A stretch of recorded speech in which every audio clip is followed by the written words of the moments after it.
جب والی مصر صلاح الدین ایوبی کو سلطان ملک سہلے کے انتقال کی خبر پہنچی تو کچھ دیر کے لیے اسے یقین ہی نہیں آیا کہ ایک 22 سالہ صحت مند نوجوان دفعتاً موت کے منہ میں کس طرح پہنچ سکتا ہے، جبکہ اسے قتل بھی نہ کیا گیا ہو اور وہ کسی حادثے کا شکار بھی نہ ہوا ہو۔ برسوں دور رہنے کی وجہ سے صلاح الدین ایوبی اس راز سے بے خبر تھا کہ سلطان ملک سہلے کو آنتوں کی ایک خوفناک بیماری لاحق ہے۔ بہرحال والی مصر کو یقین کرنا پڑا کہ اس کا آقا زادہ اب دنیا میں موجود نہیں۔ یہ خیال آتے ہی صلاح الدین ایوبی کی آنکھوں سے بے اختیار آنسو جاری ہو گئے اور اس کے ذہن میں ماضی کا وہ منظر ابھر آیا جب بہت سی دعاؤں کے بعد سلطان زنگی کا وارث دنیا میں آیا تھا۔ اس وقت سلطان نور الدین محمود زنگی دوسری صلیبی جنگ میں عیسائی افواج کے ساتھ برسر پیکار تھے۔ پھر جب سلطان عادل کو میدان جنگ میں بیٹے کی پیدائش کی خبر دی گئی تو وہ اسی وقت مالک حقیقی کے سامنے سجدہ ریز ہو گئے۔ پھر نہایت پرسوز لہجے میں خلاق عالم کی اس عطائے خاص کا شکر ادا کرتے ہوئے کہا، کس کی زبان میں اتنی طاقت ہے کہ تیری رحمت بے کنار اور بے پایاں فضل و کرم کو بیان کر سکے؟ یہ تیری ہی عطائے خاص ہے کہ تو نے اپنے گناہگار اور عاجز بندے کو اس زمین پر لاوارث نہیں چھوڑا۔ ملک سہلے کی پیدائش کے کچھ دن بعد ہی سلطان نور الدین زنگی نے عیسائیوں کے خلاف دوسری صلیبی جنگ میں عظیم الشان فتح حاصل کی۔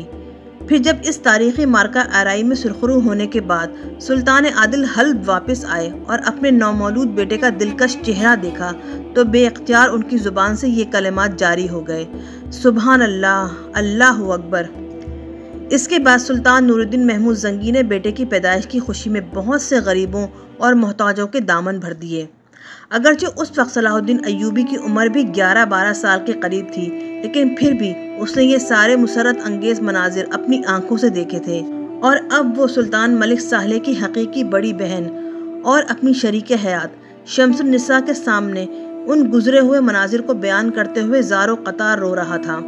شمس النساء اپنے چھوٹے بھائی کی سنگ دلانہ حرکتوں سے سخت بیزار اور نالاں تھی، مگر خونی رشتے کے حوالے سے اس کے دل پر بھی شدید چوٹ لگی تھی اور پھر آنکھوں سے آنسوؤں کے آبشار جاری ہو گئے تھے۔ سلطان ملک سہلے کی موت کے غم میں صلاح الدین ایوبی نے 7 دن تک اپنا دربار آراستہ نہیں کیا اور تمام سیاسی امور ملتوی کر دیے۔ اس ایک ہفتے کے دوران والی مصر نے غریبوں اور محتاجوں میں صدقات تقسیم کیے اور مصر کے تمام علماء اور درویشوں کو جمع کر کے ان سے درخواست کی کہ وہ والی حلب کی مغفرت کے لیے خصوصی دعا کریں۔ اس موقع پر بعض عمرا نے دبے لہجے میں صلاح الدین ایوبی سے شکایت کرتے ہوئے کہا، سلطان تو آپ کے خون کے پیاسے تھے، مرحوم نے آپ کی جان لینے اور حقیر کرنے کا کوئی موقع ہاتھ سے جانے نہیں دیا۔ صلاح الدین ایوبی اپنے ہمدرد عمرا کی شکایت کا مفہوم سمجھتا تھا، مگر اس نے ان کے سلسلہ کلام کو قطع کرتے ہوئے کہا، وہ بہرحال میرے آقا زادے تھے، میں ان کی تمام نادانیوں کو معاف کرتا ہوں، حق تعالیٰ بھی ان کی مغفرت فرمائے اور میری دل آزاریوں کے سلسلے میں سلطان مرحوم کی گرفت نہ کرے۔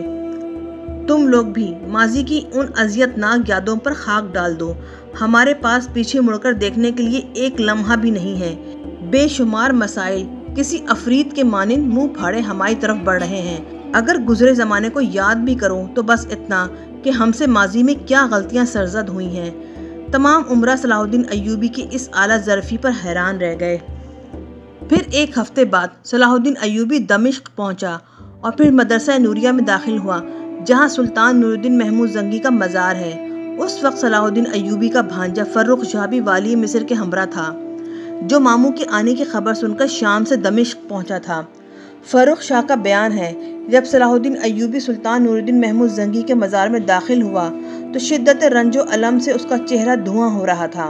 پھر وہ کچھ دیر دست بدستہ سلطان عادل کے قدموں میں خاموش کھڑا رہا، مگر آنکھوں سے آنسو روا تھے۔ اس کے بعد صلاح الدین ایوبی نے سلطان نور الدین زنگی کے حق میں دعائے مغفرت کی، پھر گریہ و زاری کے ساتھ عرض کرنے لگا، سلطان عادل، اللہ حاضر و ناظر ہے کہ میں نے آقا زادے کے احترام میں کوئی کسر نہیں اٹھا رکھی تھی، مگر اللہ تعالیٰ انہیں معاف فرمائے کہ وہ آخری سانس تک مجھ سے بدگمان رہے۔ میں آپ سے نہایت شرمندہ ہوں کہ 1000 کوششوں کے باوجود ان کی غلط فہمیاں دور نہ کر سکا۔ پھر بھی میں اپنے عہد پر قائم ہوں، کارساز عالم مجھے توفیق عطا کرے کہ میں دنیا کے سامنے آپ کے خواب کی تعبیر پیش کر سکوں۔ یہ کہتے ہوئے والی مصر بے حال ہو گیا اور سلطان نور الدین محمود زنگی کی قبر سے لپٹ کر اتنا رویا کہ اس کی ہچکی بن گئی۔ حالانکہ ایشیائے کوچک کی عیسائی اور مسلمان ریاستوں کے درمیان 2 سال کے لیے صلح اور امن کا معاہدہ ہو چکا تھا، مگر اس علاقے کی سیاست میں بڑی تیزی کے ساتھ تبدیلیاں آ رہی تھیں۔ سلطان ملک ساہلے کے انتقال کے بعد عز الدین مسعود موصل اور الجزیرہ کے ساتھ حلب کا بھی مالک بن بیٹھا تھا۔ بظاہر اس کی فوجی اور مالی طاقت میں بڑا اضافہ ہو چکا تھا، لیکن پھر بھی اسے سکون قلب میسر نہیں تھا، اور اس بے قراری کی ایک ہی وجہ تھی کہ عز الدین مسعود نے سلطان ملک ساہلے سے عہد کیا تھا کہ وہ صلاح الدین ایوبی کے ساتھ انتقامی جنگ جاری رکھے گا اور والی مصر کو سلطان نور الدین محمود زنگی کے مقبوضات سے نکال باہر کرے گا۔ کہنے کو عز الدین مسعود نے سلطان ملک ساہلے اور اس کے 5 مقرب امراء کے سامنے والی مصر سے بدلہ لینے کی قسم کھائی تھی، مگر جاننے والے جانتے ہیں کہ صلاح الدین ایوبی نے اسے 2 جنگوں میں شکست فاحش سے دوچار کیا تھا۔ اس لیے عز الدین مسعود کے دل میں اتنا خوف بیٹھ گیا تھا کہ وہ خواب میں بھی صلاح الدین ایوبی کے ساتھ جنگ کرنے کے متعلق سوچ نہیں سکتا تھا۔ عز الدین مسعود نے صرف حلب کا اقتدار حاصل کرنے کے لیے جھوٹی قسم کھائی تھی۔ اس کا خیال تھا کہ سلطان ملک ساہلے کے جنازے کے ساتھ یہ حلف نامہ بھی وقت کے غبار میں دفن ہو جائے گا اور کسی میں اتنی جرأت نہیں ہوگی کہ اس سے حساب طلب کرے۔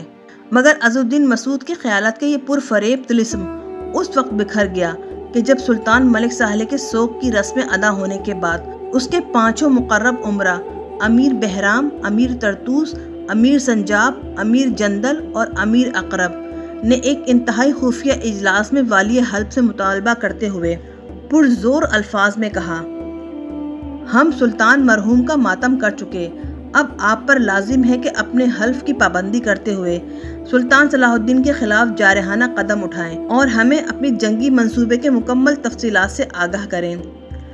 سلطان ملک ساہلے کے 5 امراء کا بیان سن کر کچھ دیر کے لیے عز الدین مسعود گھبرا گیا۔ اس کے وہم و گمان میں بھی نہ تھا کہ سلطان مرحوم کے یہ امراء خاص اس قدر جلد اسے اس کا حلف یاد دلائیں گے اور والی مصر صلاح الدین ایوبی سے جنگ کرنے کے لیے بے قرار و مضطرب نظر آئیں گے۔ عز الدین مسعود کے عیار ذہن نے فوراً ہی انہیں مطمئن کرنے کے لیے ایک نیا بہانہ تراشا: میں سلطان عادل کا حقیقی بھتیجا اور خاندان زنگی کا ممتاز ترین رکن ہوں۔ صلاح الدین ایوبی سے شدید انتقام لینا میرا اولین فرض ہے، مگر میں احمق اور اندھے حکمرانوں کی طرح اپنے سپاہیوں کو جنگ کے بھڑکتے ہوئے شعلوں میں نہیں جھونکوں گا۔ ابھی عز الدین مسعود کی بات مکمل بھی نہیں ہوئی تھی کہ امیر اقرب درمیان ہی میں بول اٹھا: ہماری فوجی طاقت صلاح الدین ایوبی سے کہیں زیادہ ہے۔ شام کے کئی شہروں کے حاکم اس شرط پہ ہمارا ساتھ دینے کے لیے تیار ہیں کہ فوری طور پہ والی مصر سے جنگ چھیڑ دی جائے۔ پہلے اس کے بھانجے فروخ شاہ کو شام سے نکالا جائے، پھر آگے بڑھ کر دمشق پر قبضہ کر لیا جائے۔ کیا تم جنگی منصوبہ بندی کے بارے میں مجھ سے زیادہ جانتے ہو؟ عز الدین مسعود نے سلطان ملک ساہلے کے 5 امراء پر اپنا رعب قائم رکھنے کے لیے سخت لہجے میں کہا: کم اور زیادہ جاننے کی بات نہیں۔ امیر اقرب نے اونچی آواز میں جواب دیتے ہوئے کہا: آپ کو اچھی طرح معلوم ہے کہ حلب کے تخت پر وہی شخص بیٹھے گا جو ہر حالت میں صلاح الدین ایوبی کے ساتھ آمادہ جنگ ہوگا۔ امیر اقرب نے کھلے الفاظ میں عز الدین مسعود کو یہ بات سمجھا دی کہ اس کا اقتدار مشروط ہے اور وہ صلاح الدین ایوبی کے سلسلے میں اپنی مرضی سے کوئی فیصلہ کرنے کے لیے آزاد نہیں ہے۔ امیر اقرب کی بات سن کر عز الدین مسعود کے دل میں نفرت و غضب کی ایک تند و تیز لہر اٹھی، مگر اس نے اپنے ذہن کو مشتعل اور زبان کو بے قابو نہیں ہونے دیا۔ بے شک میں اپنے حلف کا پابند ہوں۔ اگر میں سلطان مرحوم سے کہے ہوئے الفاظ پہ عمل نہ کر سکا تو حلب کا اقتدار چھوڑ کر موصل واپس چلا جاؤں گا۔ عز الدین مسعود نے ایک ایک لفظ پر زور دیتے ہوئے کہا: تم میں سے کسی شخص کو مجھے میرا عہد دلانے کی ضرورت پیش نہیں آئے گی، مگر اس وقت صلاح الدین ایوبی سے کسی قیمت پر جنگ نہیں چھیڑی جا سکتی، اس لیے کہ میرے دونوں ہاتھ بری طرح بندھے ہوئے ہیں۔ جس دن بھی یہ ہاتھ کھلیں گے اسی روز میں اس غلام زادے کے خلاف تلوار اٹھاؤں گا اور پھر ساری دنیا دیکھے گی کہ اہل وفا اپنا عہد کس طرح نبھاتے ہیں۔ یہ کہتے کہتے عز الدین مسعود کا چہرہ شدت جذبات سے سرخ ہو گیا تھا۔ والی موصل و حلب کی بات سن کر 5 امراء بری طرح چونک اٹھے۔ وہ کون ہے جس نے آپ کے ہاتھ باندھے رکھے ہیں؟ امیر طرطوس نے تیز لہجے میں عز الدین مسعود سے سوال کیا۔ میرے اور صلاح الدین کے درمیان 2 سال تک جنگ نہ کرنے کا معاہدہ ہو چکا ہے۔ عزالدین مسعود نے ایک انتہائی معقول اور مضبوط دلیل پیش کرتے ہوئے کہا، اس معاہدے کی دستاویز پر سلطان مرحوم کی مہر بھی موجود ہے۔ اگرچہ عزالدین مسعود اپنی کم ہمتی اور خوف کی وجہ سے والی مصر کے ساتھ جنگ کرنے سے گریزا تھا، لیکن اس نے اپنی فطری عیاری کا مظاہرہ کرتے ہوئے معاہدہ سمیع 7 کی پناہ ڈھونڈی۔ وہ فریب کاری اور عہد شکنی میں کسی طرح بھی عیسائیوں سے کم نہیں تھا، لیکن سلطان ملک سالح کے امراء کو مطمئن کرنے کے لیے وہ معاہدہ امن کا سہارا تلاش کر رہا تھا۔ کہاں کا معاہدہ اور کیسا عہد نامہ؟ عزالدین کا جواب سن کر امیر اقرب بھڑک اٹھا، آپ اس شخص سے معاہدے کی بات کر رہے ہیں جس نے احسان فراموشی کی آخری حد کو چھو لیا اور اپنی گردن سے آقا کا طوق غلامی اتار پھینکا۔ ہمارے نزدیک ایسے نمک حرام انسان سے کیے جانے والے معاہدے کی کوئی حیثیت نہیں۔ بلا تاخیر اس دستاویز کی دھجیاں اڑا دیں، یہی ہم سب کے حق میں بہتر ہے۔ امیر اقرب نے درپردہ عزالدین مسعود کو تنبیہ کر دی تھی، صلاح الدین ایوبی سے جنگ یا حلب کے اقتدار سے محرومی۔ امیر اقرب کی زبان سے معاہدہ امن کی دھجیاں اڑانے کی بات سن کر عزالدین مسعود دل ہی دل میں لرز اٹھا۔ تقریباً 1 سال پہلے صلیبی فدائین فرینکس کے دباؤ میں آ کر شاہ یروشلم ریمنڈ نے صلاح نامے کے ٹکڑے کر کے مصر بھیج دیے تھے، جس کے نتیجے میں صلاح الدین ایوبی نے عیسائیوں کی ساحلی علاقہ طرطوسہ پہ قبضہ کر لیا تھا اور پھر معاہدہ سمیع 7 عمل میں آیا تھا۔ آج عزالدین مسعود کو بھی ریمنڈ جیسی صورتحال کا سامنا کرنا پڑ رہا تھا اور سلطان ملک سالح کے 5 امراء اس کے لیے فرینکس بن گئے تھے۔ عزالدین مسعود نے بڑی شاطرانہ چالیں چلیں، الفاظ کے بڑے جال بچھائے، مگر وہ 5 امراء کسی طرح بھی اس کی پیچیدہ اور پرفریب باتوں میں نہیں آئے۔ آخر اس نے اس سنگین صورتحال کو ٹالنے کے لیے اقرار کر لیا کہ وہ معاہدہ سمیع 7 ختم کرنے کے لیے تیار ہے۔ اس کے ساتھ ہی عزالدین مسعود نے امیر اقرب کو مخاطب کرتے ہوئے کہا، یہ جنگ تمہاری نگرانی میں ایک جامع منصوبہ بندی کے ساتھ لڑی جائے گی۔ تم فوری طور پر شام کے ان حاکموں کو طلب کر لو جو اس جنگ میں شریک ہونے کے خواہش مند ہیں۔ مگر کیا؟ امیر اقرب نے کسی قدر تعجب کے ساتھ کہا، میں کسی حاکم کے زبانی وعدوں پر اعتبار نہیں کروں گا۔ عزالدین مسعود نے باروب لہجے میں کہا۔ تمام امراء نے استفہامیہ نظروں سے والی حلب کی طرف دیکھا۔ اعتبار اور بے اعتباری سے آپ کا کیا مفہوم ہے؟ اب کی بار امیر جندل نے مداخلت کی، اپنی بات کی مکمل وضاحت کریں۔ امیر اقرب کی طرح امیر جندل کا لہجہ بھی تحکم آمیز تھا۔ ایک بار پھر عزالدین مسعود کے دل میں سلطان ملک سالح کی ان امراء کے خلاف نفرت اور غصے کی تیز لہر اٹھی، مگر اس نے سیاست کے روایتی ضبط و تحمل سے کام لیتے ہوئے کہا، میں نے صلاح الدین ایوبی کے ساتھ پچھلی 2 جنگوں میں صرف اس لیے شکست کھائی تھی کہ عین موقعوں پر یروشلم اور حلب کے فوجوں نے میدان سے راہ فرار اختیار کی تھی اور پھر تنہا مجھے تمام ذلتوں اور مصیبتوں کا سامنا کرنا پڑا تھا۔ میں اس بات سے خائف ہوں کہ کہیں اس بار بھی ماضی کی وہ شرمناک تاریخ نہ دہرائی جائے۔ اس لیے دانش مندی کا تقاضا ہے کہ پہلے اپنے سپاہیوں کی تعداد شمار کی جائے، پھر اسلحے کے ذخائر کا اندازہ کیا جائے اور اس کے بعد اپنی صفیں مکمل طور پر درست کی جائیں، اور سب سے اہم بات یہ کہ اس جنگ کے منصوبے کو انتہائی خفیہ رکھا جائے تاکہ بے خبری کے عالم میں کسی آفت ناگہانی کی طرح دشمن پر یرغمال کی جا سکے۔ ہم بھی نسل در نسل سپاہی ہیں اور خوب جانتے ہیں کہ دشمن کے ساتھ کب اور کیسے جنگ کی جاتی ہے۔ امیر اقرب کے لہجے سے انتہائی غرور جھلک رہا تھا۔ اس نے مبہم الفاظ میں عزالدین مسعود کو ایک ناکارہ سالار ثابت کر دیا تھا۔ اس بار آپ اپنی آنکھوں سے دیکھیں گے کہ میدان جنگ کا نقشہ کیا ہوتا ہے۔ امیر اقرب کی بات سن کر عزالدین مسعود کے ہونٹوں پر گہری مسکراہٹ ابھری۔ آپ سب کے سب نہایت ہوشیار اور تجربہ کار سالار ہیں، اس لیے مجھے یقین ہے کہ اس بار بازی ہمارے ہاتھ رہے گی، مگر پھر بھی شدید احتیاط کی ضرورت ہے۔ یہ کہہ کر عزالدین مسعود اس خفیہ اجلاس سے چلا گیا۔ والی حلب کے جاتے ہی امیر بہرام، امیر طرطوس، امیر سنجاب، امیر جندل اور امیر اقرب نے مسکرا کر ایک دوسرے کو دیکھا۔ اب سیدھے راستے پر آیا، یہ کہتے ہوئے امیر بہرام نے ایک زوردار قہقہہ لگایا، اتنی زور سے مت ہنسو امیر بہرام کہ اسے ہم پر شک ہو جائے۔ امیر طرطوس نے اپنے ہونٹوں پر انگلی رکھ کر عزالدین مسعود کا مذاق اڑاتے ہوئے کہا، ہمیں سیاسی چالیں سکھا رہا ہے۔ امیر جندل کا لہجہ انتہائی نفرت آمیز تھا۔ بساط ہماری ہے، اس لیے چالیں بھی ہم چلیں گے۔ امیر اقرب نے شدید طنزیہ لہجے میں ایک ایک لفظ پر زور دیتے ہوئے کہا، صلاح الدین ایوبی سے جنگ تو ہم بھی نہیں کر سکتے۔ یہ کہتے کہتے امیر اقرب کے ہونٹوں کی مسکراہٹ کچھ اور گہری ہو گئی تھی۔ کچھ دیر کے لیے کمرے کی فضا پر سناٹا چھا گیا۔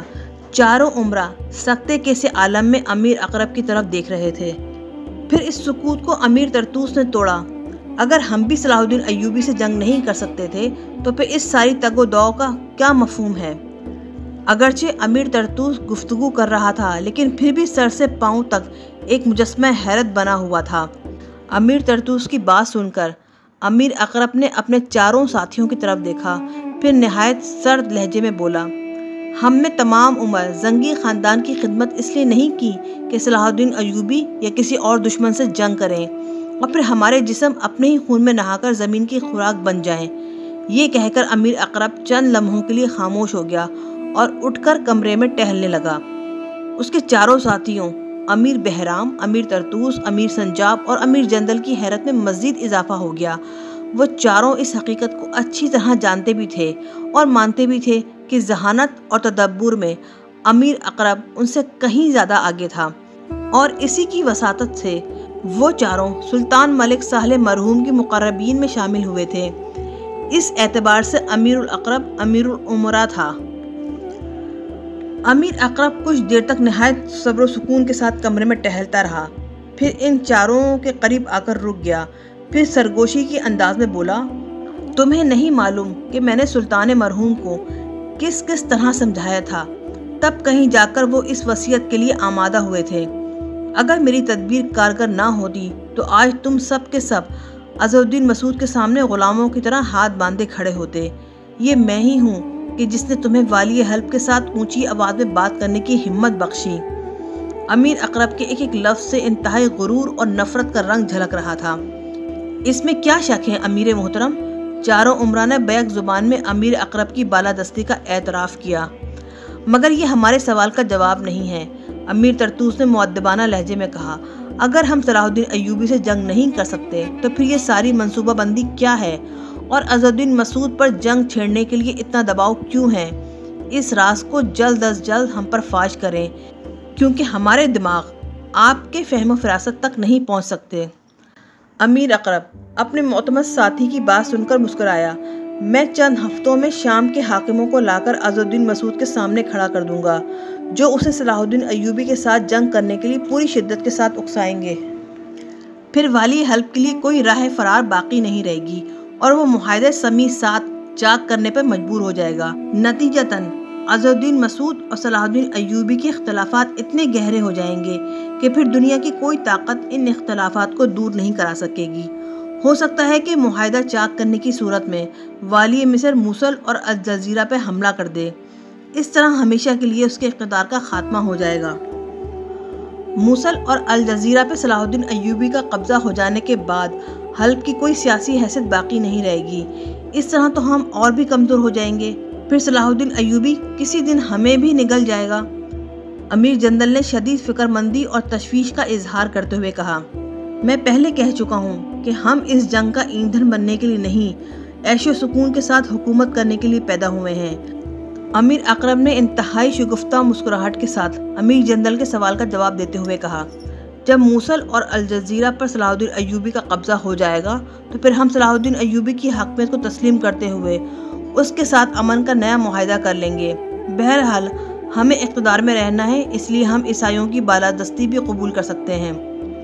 ایسی خطرناک سیاسی چال صرف آپ ہی کا دماغ سوچ سکتا ہے۔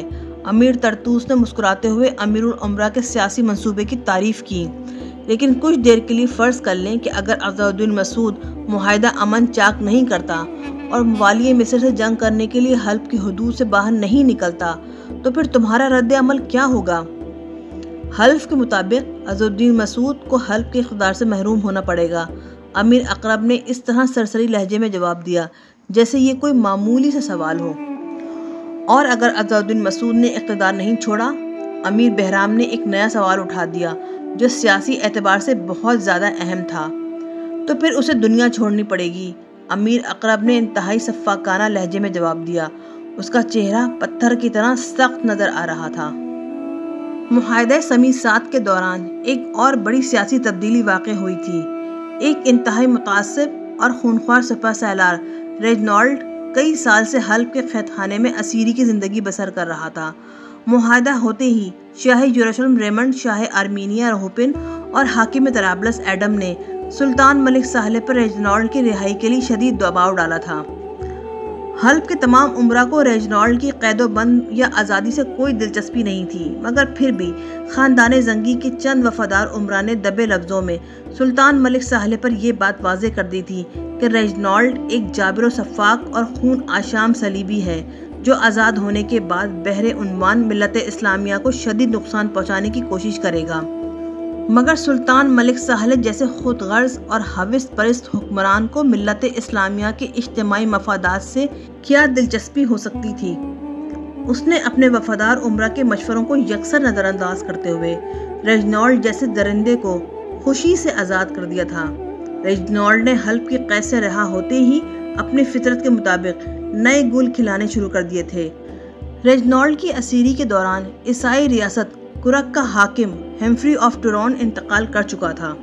ہمفری کی کوئی اولاد نہیں تھی، اس لیے کرک پر اس کی ادھیڑ عمر بیوہ اسٹیفانیہ حکومت کر رہی تھی۔ اسٹیفانیہ اپنے کردار کے اعتبار سے ایک ہوس کار عورت تھی۔ اس کی بہرہ روی کا یہ عالم تھا کہ وہ شراب پی کر دربار میں بیٹھا کرتی تھی اور کبھی کبھی نشے کی حالت میں غلط فیصلے سنایا کرتی تھی۔ جب بھی اس کا خمار ٹوٹتا تھا تو وہ اپنے احکام واپس لے لیا کرتی تھی۔ تمام اراکین سلطنت اسٹیفانیہ کی اس بدمستیوں سے پریشان تھے، مگر ان کے پاس اس کا کوئی علاج نہیں تھا۔ اسی دوران ریجنالڈ حلب کی قید سے رہا ہو کر کرک پہنچا۔ اسلامی دشمنی کے سبب ریجنالڈ ایشیائے کوچک کے تمام عیسائی ریاستوں میں بے حد مقبول اور ہر دل عزیز تھا۔ وہ 40 سالہ ایک دراز قامت توانا جسم رکھنے والا خوبصورت مرد تھا، مگر اسٹیفانیہ نے بڑی گرم جوشی کے ساتھ ریجنالڈ کا استقبال کیا۔ اسٹیفانیہ در پردہ اس وقت بھی ریجنالڈ سے محبت کرتی تھی جب اس کا شوہر زندہ تھا۔ اسٹیفانیہ نے ہمفری آف ٹورون کی موجودگی میں بھی ریجنالڈ سے خفیہ مراسم قائم رکھنے کی کوشش کی تھی، مگر ریجنالڈ ایک نہایت ذہین اور شاطر انسان تھا۔ اس نے بڑی ہوشیاری کے ساتھ اس ہوس پرست عورت سے اپنا دامن بچا لیا۔ وہ اچھی طرح جانتا تھا کہ اگر یہ راز فاش ہو گیا تو کرک کا حکمران ہمفری آف ٹورون اسے زندہ نہیں چھوڑے گا، اور سب سے بڑھ کر یہ کہ پوری عیسائی دنیا میں اس کی ساکھ متاثر ہوگی اور پھر وہ ایک بدنام شخصیت بن کر رہ جائے گا۔ مگر آج صورتحال یکسر بدلی ہوئی تھی۔ ہمفری آف ٹورون قبر میں سو رہا تھا اور ملکہ اسٹیفانیہ اظہار عشق کے لیے آزاد تھی۔ اگرچہ ادھیڑ عمر ملکہ ریجنالڈ کے لیے کوئی جسمانی کشش نہیں تھی، مگر اس کا سب سے بڑا حسن یہ تھا کہ وہ ایک اہم ریاست کی مالک تھی۔ ریجنالڈ نے اپنے خوفناک عزائم کی تکمیل کے لیے فوراً ہی اسٹیفانیہ سے شادی کر لی اور اس طرح وہ بحیرہ مردار ڈیڈ سی کے تمام قلعوں کا مالک بن بیٹھا تھا۔ واضح رہے کہ یہ وہی علاقہ تھا جہاں حضرت ابراہیم کے بھتیجے حضرت لوط کی امت آباد تھی، جسے قدرت نے ایک خوفناک عذاب کے ذریعے تباہ کر دیا تھا۔ کرک کا اقتدار حاصل کرتے ہی ریجنالڈ نے اب مسلمانوں کے خلاف اپنی انتقامی مہم کا آغاز کر دیا۔ مسلمان سوداگروں کا قافلہ کرک کے علاقے سے گزر رہا تھا۔ ریجنالڈ کے سپاہیوں نے ان پر حملہ کر کے تمام تاجروں کو قتل کر دیا اور ان کا سارا مال و اسباب لوٹ لیا۔ جب اس خون رنگ اور لرزہ خیز واقعے کی اطلاع مصر پہنچی تو صلاح الدین ایوبی جیسا آہنی اعصاب رکھنے والا انسان بھی چیخ اٹھا۔ یہ صرف معاہدہ امن ہی کے خلاف ورزی نہیں ہے، بلکہ سفاکی و درندگی کا بدترین مظاہرہ بھی ہے۔ پھر اس نے ایک لمحے کی تاخیر کے بغیر اپنے سفیر کو خط دے کر کرک کی طرف روانہ کیا، جس میں والی مصر نے ریجنالڈ کو مخاطب کرتے ہوئے صاف صاف تحریر کر دیا تھا: ایک مسلمان ہونے کی حیثیت سے میں ان مقتول سوداگروں کا عزیز ہوں، اس لیے تم سے ان مقتولین کا قصاص طلب کرتا ہوں۔ قصاص کی ایک ہی صورت ہوگی کہ تم مسلم تاجروں کا لوٹا ہوا تمام مال مصر پہنچا دو، اور اس کے ساتھ ہی کرک کے علاقے سے اتنے ہی عیسائی تاجر میرے پاس بھیج دو کہ میں انہیں قتل کر کے اسلامی انصاف کے تقاضے پورے کر سکوں۔ اگر مقتول سوداگروں کے وارث مرنے والوں کا خون معاف کر دیں تو میں یقین دلاتا ہوں کہ تمہارے بھیجے ہوئے عیسائی تاجر پوری حفاظت کے ساتھ کرک پہنچا دوں گا۔ اگر میں معاہدہ سمی 7 کا پابند نہ ہوتا تو اپنے سفیر کو بھیجنے اور قلم اٹھانے کے بجائے خود تلوار اٹھاتا۔ صلاح الدین ایوبی کا خط پڑھ کر ریجنالڈ نے ایک زوردار قہقہ لگایا جس سے والی مصر کے لیے انتہائی تضحیک و حقارت کا اظہار ہو رہا تھا۔ پھر اس نے چند سطری خط لکھ کر مصری سفیر کے حوالے کیا۔ والی مصر کو معلوم ہونا چاہیے کہ میں معاہدہ سمیسات میں شریک نہیں تھا، اور سچ تو یہ ہے کہ میں صلح اور امن پر یقین نہیں رکھتا۔ میری زندگی کا مقصد اپنے دشمنوں کو مٹا دینا ہے یا خود مٹ جانا ہے۔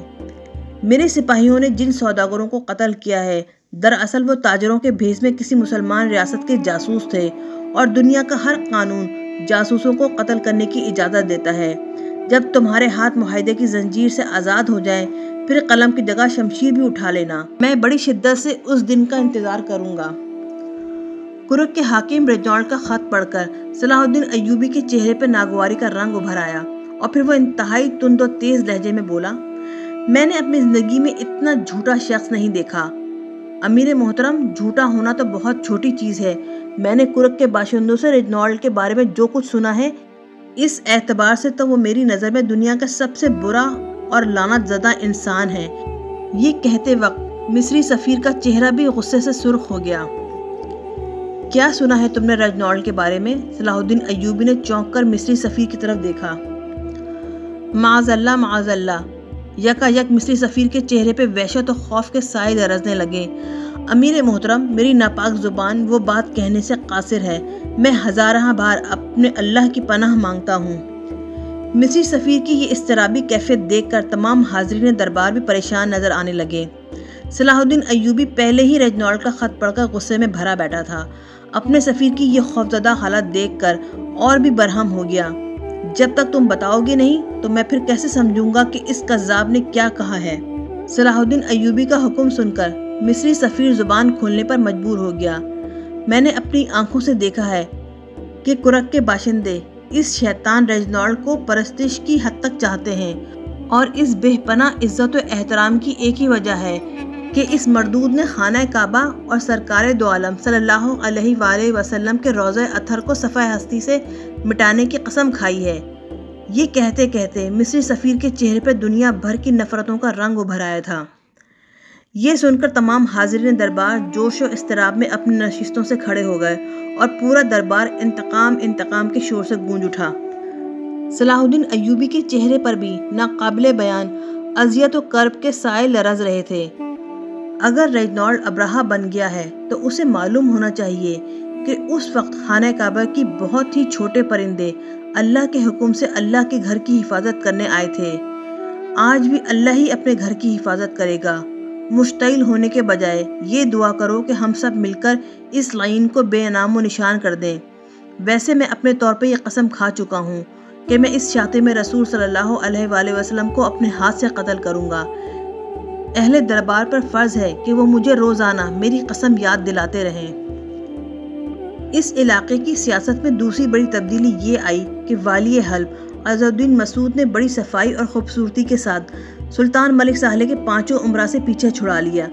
اس سے پہلے کہ امیر بہرام، امیر طرطوس، امیر سنجاب، امیر جندل اور امیر اقرب عز الدین مسعود کو حلب کے اقتدار سے محروم کر کے خود عیش و نشاط کی زندگی بسر کرتے، عز الدین مسعود نے ایک انتہائی پرتکلف دعوت میں ان پانچوں کو زہر دے کر ہلاک کر دیا، اور پھر رات کی تاریکی میں محل کے ایک گوشے میں طویل اور عریض گڑھا کھود کر سلطان ملک ساہلے کے مقربین خاص کو سپرد خاک کر دیا گیا۔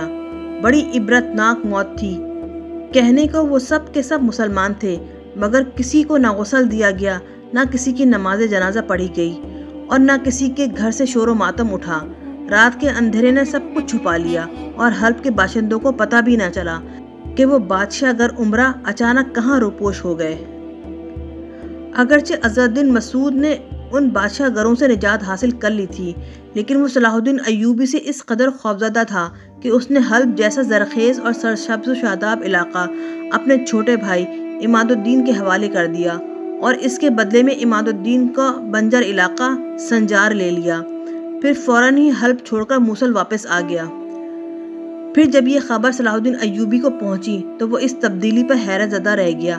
عز الدین مسعود کا چھوٹا بھائی عماد الدین نہایت فاسق اور فاجر اور ظالم انسان تھا، اور صلاح الدین ایوبی حلب کی معصوم رعایا کو ایک درندہ صفت شخص کے رحم و کرم پر نہیں چھوڑ سکتا تھا۔